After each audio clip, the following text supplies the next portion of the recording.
Hi, everybody. Welcome to English Digest. I'm Stephanie. I'm Tom. Hey, it's our literature unit, and this time we've got a quick fairy tale to share with you.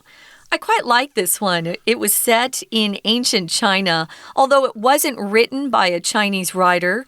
It was written by Hans Christian Andersen, who wrote a lot of our fairy tales in the Western world. But it's got a wonderful message, I think, about natural versus artificial and keeping someone confined and not letting them be free to be who they are. I think there are some great messages in this. Right, so again, this is written by a Dane, not somebody from China, but of course, Western countries have long had a fascination with China, and a lot of times they invent their own stories about China. China itself does not have this story, but it's still a fun story anyway, so let's find out about the nightingale. It's a kind of bird, and it's a musical fairy tale. Let's read through the first part of our lesson for today, and we'll come back to talk about it shortly. Once in ancient China, an emperor lived in a fine palace with splendid gardens. Beyond his palace walls was a dense forest where a nightingale lived. Visitors to the empire wrote poems and books praising her songs. When the emperor read these accounts, he was intrigued, as he had never heard of this bird. "Bring the nightingale here to sing for me," he told one of his lords, who quickly found the bird and invited her to the palace. When she sang, the emperor was moved to tears. He resolved that she should stay in the palace in a cage and sing for him always. Soon, however, the Chinese emperor received a gift from abroad. It was a bejeweled mechanical nightingale, which sang a simple waltz when wound up. The court was so distracted by this artificial bird that the real nightingale was able to escape. "It doesn't matter," said the emperor's music master. "This new bird is even better. We can perfectly comprehend its music." The music master wrote complicated books about the artificial bird, and all the empire's citizens learned its song. Years later, the emperor fell gravely ill. As death came to retrieve his soul, the emperor pleaded with the artificial nightingale to sing again. However, the false bird remained silent. Suddenly, the living nightingale appeared and began singing, and even Death was so fascinated by her sweet harmonies that he drifted away. With renewed strength, the emperor thanked the nightingale and promised her any reward she desired. "Simply let me come and sing to you as I please, and I will tell you all about your empire," she said. With this secret promise made, the nightingale flew off. Okay, let's get to it. Let's talk about the contents of our unit for today. It's The Nightingale. That's the title of this story. A nightingale, of course, is a kind of bird. It's a songbird, a bird that has a beautiful melody. And, of course, lots of people like to hear the songbird singing. And this is a musical fairy tale. A fairy tale, of course, is a story from a long time ago. And these fairy tales are often told to children as they're growing up. You know, Little Red Riding Hood. And, there's some other ones too. I can't think of them right now, but this is one. Hansel and Gretel. Oh, that's another one, indeed. And, of course, in this particular story, we're talking about a bird called the nightingale, and it does also involve the emperor of China. So once in ancient China, an emperor lived in a fine palace with splendid gardens. So if something's splendid, it's magnificent, it's impressive, it's wonderful, it's really, really cool. So indeed, if you go to some of the castles in Europe and see some of the artwork there, you go, "Oh, this is magnificent. This is splendid." Yeah, I don't typically use splendid myself, but I think the British folks sure like it. Splendid. It's so splendid. In fact, when I say splendid, for some reason, this crazy accent comes out. It's splendid. But yeah, it's quite excellent, beautiful, just magnificent. But beyond his palace walls, though, was a dense forest. If something's dense, especially a forest, it has many, many trees that grow very closely together. So it's kind of hard to even make your way through the forest. And that's where this nightingale lived. A lot of birds, of course, like to find beautiful woods and trees that they can be around. Now, visitors to the empire wrote poems and books praising her songs. So she was quite famous, I would say.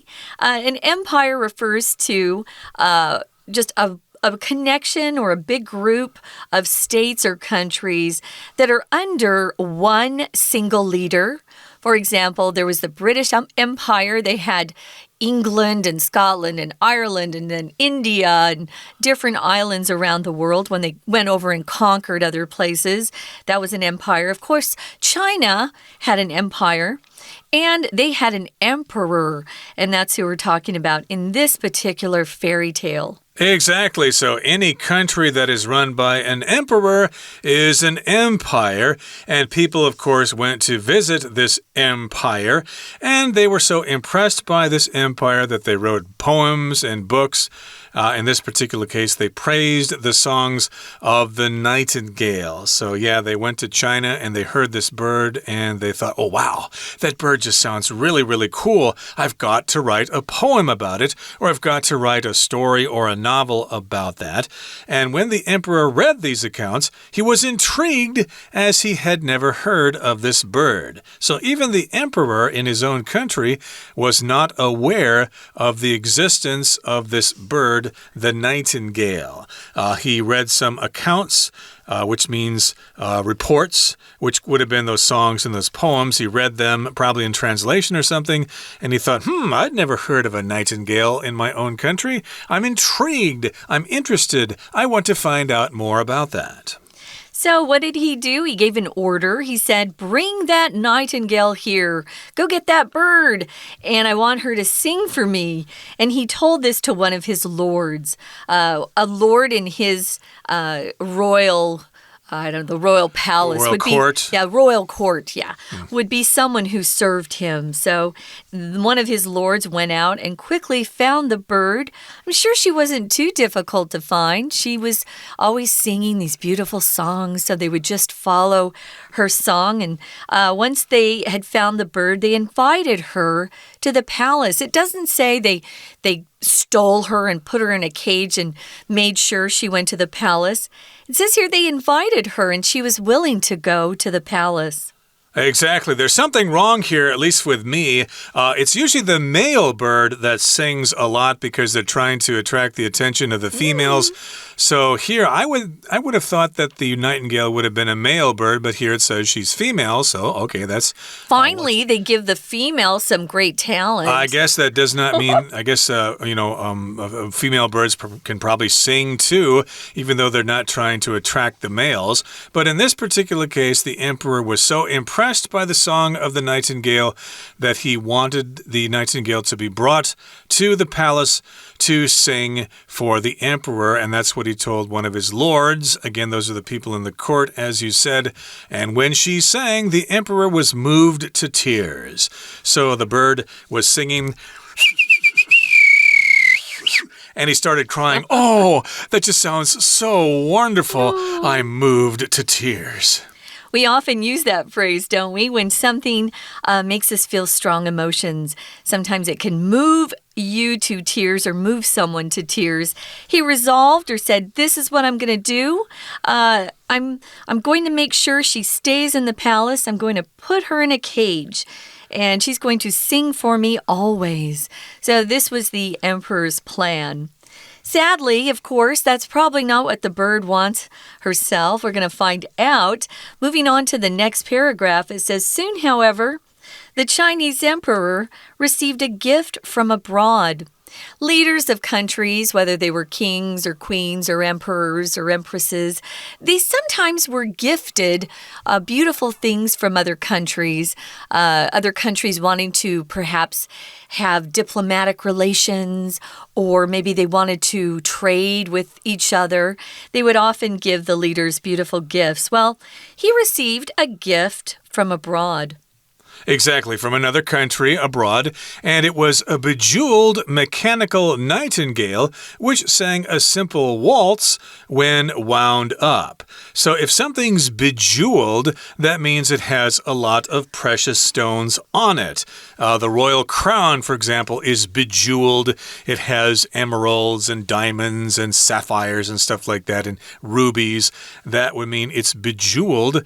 And in this particular case, it was a mechanical nightingale, which means it was a machine. Just like when you go out to buy a watch, you generally have two choices. You can either buy a quartz watch or a mechanical watch, which is one that just uses springs and gears and stuff like that. And of course, a lot of people like mechanical watches because, I guess they're more expensive or something like that. And in the case of mechanical watches, though, you have to constantly reset them. But in any case, this nightingale was a machine, which is cool. You probably don't have to feed it. It's not going to get sick. You don't have to rely on a veterinarian. And this bird sang a simple waltz when you wound it up. So, of course, to wind something up means you kind of turn a little crank so that it will operate. Some watches can be wound up, but nowadays mechanical watches are mostly automatic. They're self-winding. Or they're digital. Yeah, batteries are in them. At least in the quartz watches, there are batteries in them, but the mechanical watches will be self-winding. And yes, indeed, you needed to wind up this mechanical nightingale, and then it would sing a simple waltz. That's a dance in 3-time, in triple time. Da, da, da, da, da, da, da, da, da, da. You get the idea. Yeah, I love waltzes. So this was a mechanical nightingale. Again, she would sing a simple waltz when wound up. We're going to take a quick break now, guys. Listen to our Chinese teacher, and then we'll be back to continue the story. 听众朋友大家好，我是安娜。我们今天要带大家来看一个故事，是安徒生的《夜莺》。可能大家小时候就听过这个故事啦，不过我们今天呢，再重新来看一下这个故事，因为其实这个故事有很重要的主题可以讨论哦。好，那我们就开始说故事了。从前以前，在中国古代，曾经有一个皇帝，住在一个有庄丽庭园的繁华的宫殿里。他的宫墙之外是一片茂密的森林，在那里呀，住着一只夜莺。好像真的要听故事哦。好，回到第一段哦。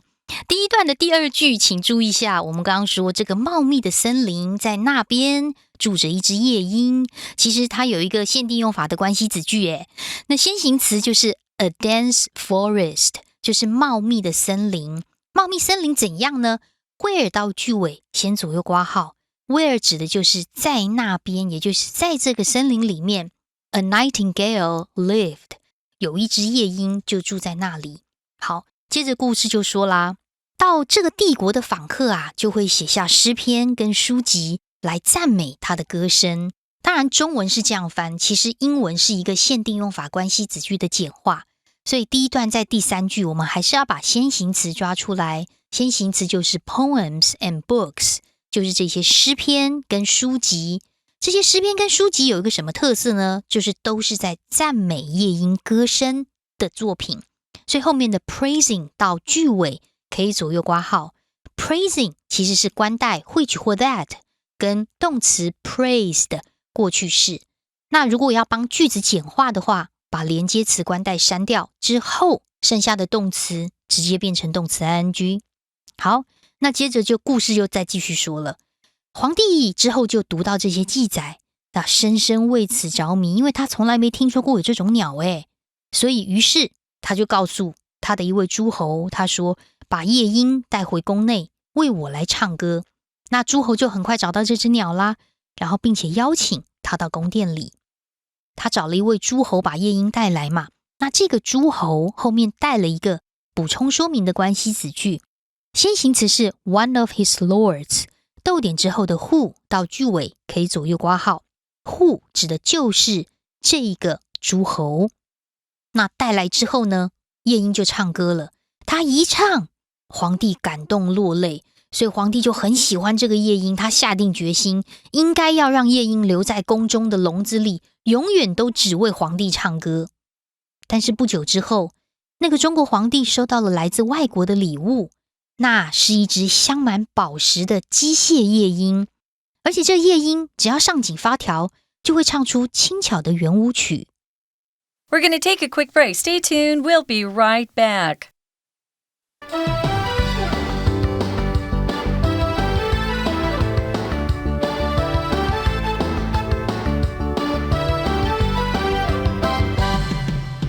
Okay, let's continue with our story. Again, we're talking about The Nightingale, which is a fairy tale written by Hans Christian Andersen, as we're going to find out later. So again, in summary, this is a story about an emperor in China. He had splendid gardens. There was a dense forest outside of his palace, and visitors to the empire would hear the songs of a nightingale in the forest. The emperor was intrigued, so he wanted the nightingale brought to him. One of his lords found the bird and brought the bird to the palace, and he was moved to tears when he heard the bird sing. And, of course, he kept the bird in a cage. And then, of course, these visitors from abroad sent the emperor some gifts. One of them was a bejeweled mechanical nightingale, and it sang a simple waltz when you wound it up. And the court was so distracted by this artificial bird that the real nightingale was able to escape. So if you're distracted by something, that means you're forced to lose your attention on something you're supposed to be paying attention to. So if you're trying to study for an exam, for example, and somebody else turns on the TV and there's an interesting program, well, you'll be distracted by that TV show. You might want to go watch it yourself instead of studying for your big exam tomorrow. I get distracted easily when I'm working on an article on my computer. And because it's connected to the internet, it's very easy to be distracted by other things that I see pop up, or by surfing the internet a little bit. Yeah, don't let yourself get distracted or take your focus off something that you need to be working on. You can waste a lot of time that way. So the court was so distracted by this artificial bird. Anything that's new and a novelty, that's what new means, novelty. People just, tend to focus more attention and time on that. And sometimes the older things get forgotten or left behind. So you'll see that with kids with toys. They get a new toy, that's all they focus on for a while. And their older toys, just sit in a room and aren't being played with. So the court was so distracted that the real nightingale, the one that was alive and kept in a cage, she was able to escape, which probably made her happy at that point. Exactly. So they were too busy watching the artificial bird that the real bird actually found a way to get away, to escape, to flee. And the emperor's music master wasn't too concerned about this. The master said, "It doesn't matter. This new bird is even better. We don't need that crummy old nightingale in the forest. You can go back to the forest for all we care. We've got this mechanical bird. It was a gift from somebody overseas, and it's bejeweled. It's got expensive jewels on it. So, hey, this is better. We don't need that dumb old bird." And he goes on to say, we can perfectly comprehend its music. To comprehend something means to understand it, to grasp it mentally. So the music master wrote complicated books about the artificial bird. Oh, so he was able to make some money off the artificial bird, off the fake bird. And all the empire's citizens learned its song. Now, remember, this artificial nightingale only had one song to sing. But the real nightingale had lots of songs to sing because it was natural. It was a real bird. Moving on, we're going to go to the final paragraph. Well, years passed by. So we say years later, the emperor fell gravely ill. When you use that word grave as an adjective or gravely as an adverb, it just means it's very serious. It's something that causes great concern. Maybe it alarms people. If someone's gravely ill, it typically means they're close to death. So he was very, very ill. And death with a capital D means this idea that, it's not a real person coming, but this idea of death comes to take his soul. And the death came to retrieve his soul. If you retrieve something, you take something back to wherever you had it before. So you're back again and you're getting possession of something. Sometimes I forget things when I'm outside. For example, I forgot my glasses the other day at a recording studio, so I had to go back to retrieve them. I try to remember things like that, but sometimes I forget. Tom forgot his water bottle today and had someone go and retrieve it for him. It was close to his bike. So that's retrieve, to go back and get something, to take it back again. Right. It was a grave situation. It was serious. The emperor was gravely ill. And death, that guy in the black cape and has what's the thing called, a scythe or something like that? A scythe, yeah. Scythe, okay. That kind of a harvesting tool. The spirit death came to retrieve him, to get him. And the emperor pleaded with the artificial nightingale to sing again. So the emperor is about ready to pass away, and he wanted to hear one last song. So if you want somebody to do something for you and you're begging them to do it, well, then you can plead with that person to do that thing for you. So he pleaded with the artificial nightingale to sing a song again. Oh, please, sing me that song again. It's very, very important. I really need to hear that song. Maybe it will save my life, or it will be the last time that I ever hear such a wonderful song. Now, if you're pleading, you're also begging, right? So you want something very, very badly. When I was younger and I wanted to go to a concert, I pleaded with my parents to let me go, although I was only 16 and they were worried about me, because they were good parents. So I had to plead with them and promise them I would be very, very careful. So plead and beg have that feeling of great emotion behind it. You're making an appeal to somebody to please do what you want them to do, or don't do what you don't want them to do. However, the false bird, remember, he's pleading with that fake bird. We can call it a false bird as well. It's an artificial nightingale that he's trying to plead to sing for him again.